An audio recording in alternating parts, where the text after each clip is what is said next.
That is why you see when the Chinese president invites African president, all of them, without exception, run to Beijing very quickly.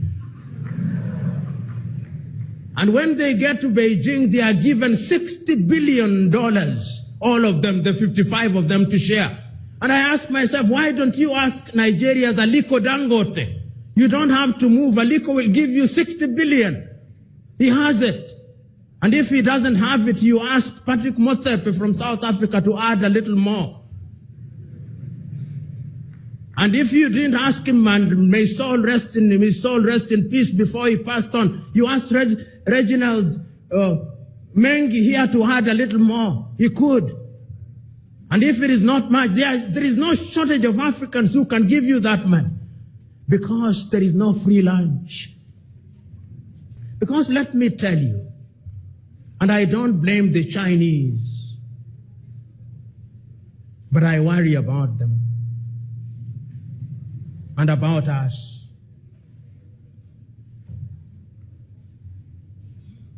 Today, in any African country,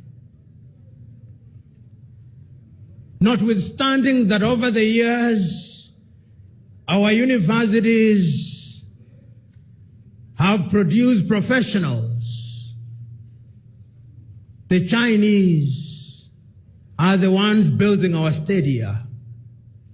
I do not know whether the stadium here in Dar es Salaam was built by Tanzanians. You will tell me. I need to be educated. But I suspect that there was a Chinese hand. If you go to Nairobi, Kenya is the same. You go to any country, to Uganda, the same. And the Chinese are now, in a very subtle way, in every other African university, they are bringing something called the Confucius Institute.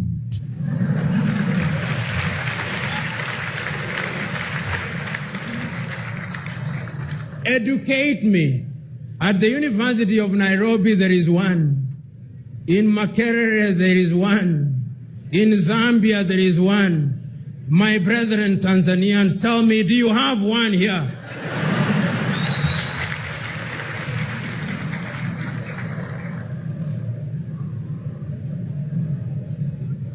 There is no free lunch.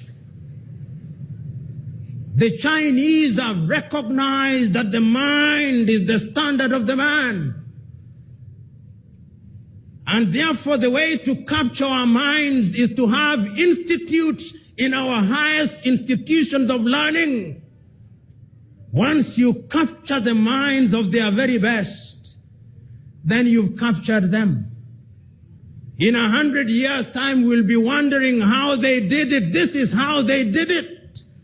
This is how they did, and I don't blame them one iota. If we were organized as Africans, we would be having the African institutes in each university, where we would teach comparative culture. Today, a number of countries are adopting Mandarin as the language of choice. We are surrendering to the dominant Chinese culture. And we are wondering how we will be a Pan-African. We are losing the war. We are losing it. The Chinese know what they want, and they must be celebrated and praised for it. Because any civilization that knows what they want will always reach their destination. Do we know what we want? We don't. We must, in the nature of things, restructure our universities. Time has come that we must ask ourselves, what are we teaching at our universities? What are we teaching? If it is in engineering, you go to many engineering schools in Africa and look at the equipment that is being used. Perhaps in some universities, the equipment should be in the museum alongside the spinning wheel. At a time when people are talking about nanotechnology and 5G, You go to typical African university, we're still using blackboard and chalk.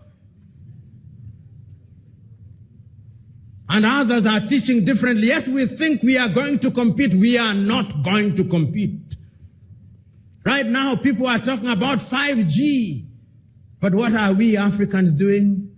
We are watching and observing and celebrating as if we are watching a football match between the United States of America and China, asking which one will win? Because the winner is the one that will conquer us again. It's painful but true. We are not there. We are not in the arena. As the saying goes, you can't win the lottery if you don't buy the ticket. And we have not bought the ticket. No amount of prayer and fasting is going to help us. We can pray and fast all we want, but God is not a magician. God tells you, go ye and subdue the world. We are not subduing the world. The world is subduing us.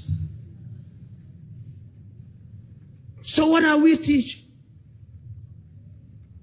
We must begin to think differently for the Pan-African project to succeed. We must begin to act as one unit. Recently in Mozambique, Mother Nature devastated the city of Beira. 90% of it was destroyed. The city of Beira, 90% gone. I waited for Africans to say that we are going to donate 1% of our budget. It is only Namibia and South Africa, and to a certain extent Kenya and a few other countries that went there.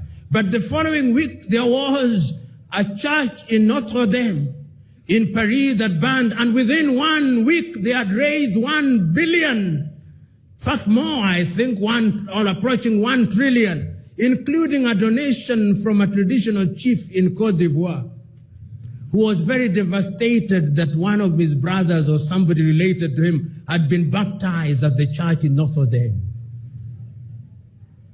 If you now go to Beira, it is not African engineers who are involved in restoring or African professionals. You will discover that some Portuguese firm, possibly, and some Chinese firm are the ones who are involved. Africa is now in the business of discovering natural gas and oil. Who is exploiting that oil? If it is not tallow, it is Elf. If it is not Elf, it is ExxonMobil. If it is not ExxonMobil, it is Total. Africa, Ali Mazrui was right, produces what it does not consume and consumes what it does not produce. We know, but we must remind ourselves, because sometimes we sit pretty and think that everything is fine. Everything is not fine. You are here. Allow me to be morbid. In 100 years' time, all of you will be upstairs. All of you. Without exception. All of you. But I want you to imagine for one moment how Africa will be. You know, some times ago, the Chinese, and I'm on the Chinese because I'm seeing them. I never saw the white man coming. I was too young or unborn. But this one I can see. The Chinese had a policy of only 1 child. Then suddenly they said, we are now allowing couples to have a 2nd child. That 2nd child is going to be here. That 2nd child is the child that is going to conquer us if we are not organized. I do not know, but when I travel across the continent of Africa, I see Chinese very quiet, and African middle class is happiest when they go to a Chinese restaurant on Saturday. We are going for Chinese dinner. It is a statement of how sophisticated we are.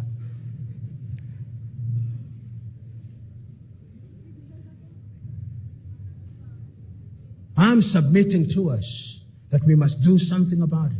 So, ladies and gentlemen, Africa can be great, and Africa must be great. But we must begin to do something about it. The question is, what are we doing? The problem that some of us have is that we feel helpless. We hold the view that we are not in political positions, and therefore we cannot influence processes. My good friend Pole Pole is here, and he is a politician whom I know. The question is, what must you do within your systems in the political arena to begin to energize processes? One must ask, for example, here in the East African region, what are we doing to ensure that in this region we think as one? I fly from Nairobi 1 hour, 5 minutes, and I now have to grapple with Tanzanian shilling. My Kenyan shilling becomes suddenly useless. I leave Tanzania, I go to Burundi, I grapple with the Burundian franc. I leave Burundi, I grapple with the with the Rwandese franc. I go to Uganda, I'm grappling with the Ugandan shilling. I move upstairs, I'm dealing with the pound. I move to Angola, I'm dealing with the kwanza. 55, almost 50 currencies, which are effectively useless. Because even the leaders don't believe in them. When the Sudanese head of state is arrested and they search his house, you don't find the Sudanese pound. You find the American dollar. And you find the euro. We also don't have faith in our own currencies. And our currencies are going to remain weak as long as we are not united. So in the East African region, what can we do? I travel and I get to Julius Kambarage International Airport, and I'm told very politely, as is the culture in Tanzania, jaza fomu ya kuingia. And I obey. But should I, after flying for 1 hour, 5 minutes, an American will fly from Boston in Massachusetts to Oakland in California, 6 hours later, no forms filled, no yellow fever certificate, no passport, no new telephone number. The country works. Here, I'm now in 255, having migrated from 254. I'm dealing with Tigo, and even Tigo is not Tanzania.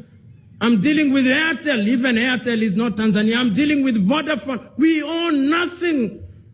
Pole pole.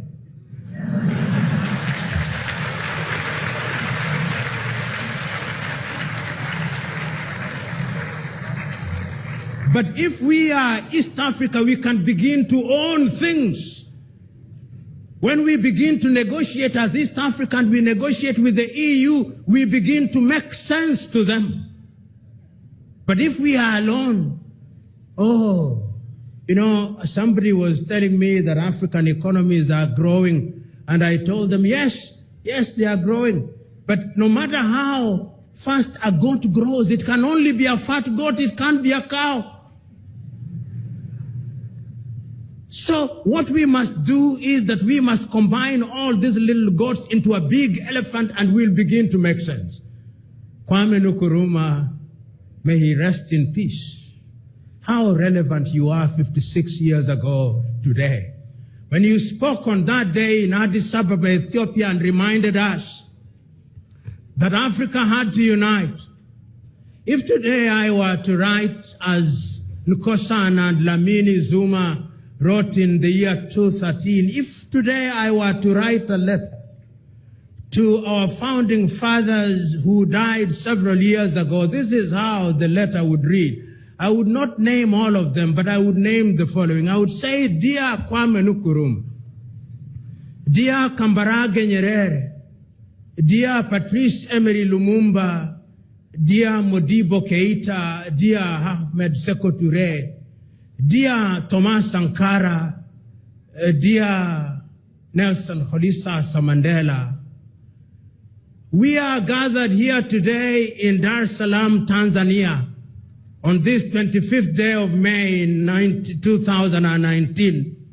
And we are pretending to be discussing a new subject, but we are not.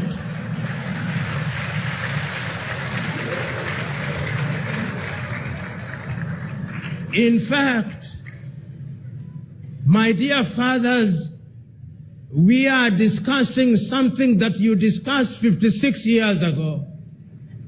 And we are now recognizing that you warned us that if we did not unite, we will be conquered again. I am sadly reporting to you that we are being conquered again. We are being conquered again in the manner that you feared, and I'm now telling you that this time round our conquest is a little more subtle. I am telling you, Osagyefo, that now, although in 1961 you had created the University of Ghana at Legon, and you had also created the University of Science and Technology, in many African universities we are now accommodating Confucius Institutes. Osagyefo, we do not know what they are going to teach there in 100 years' time. But for the moment, they tell us is aid and that they like us. But Osagyefo, I agree with you, there is no free lunch. We are also sitting here today in Dar es Salaam, Tanzania, the home of your brother, Julius Kambarage Nyerere.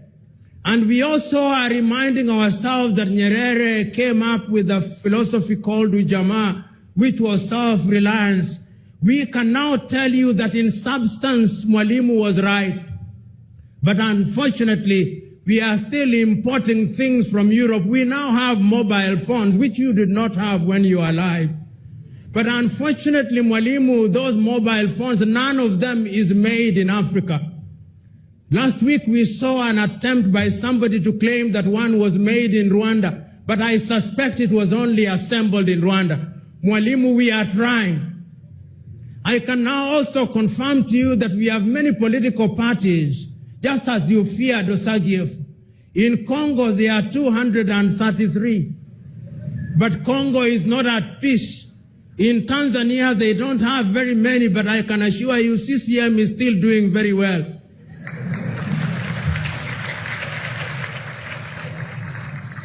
But Tanzania is the exception rather than the rule. After every election, Mwalimu, we fight. In Kenya, we did. Then we shake hands. Then we fight. Then we shake them again.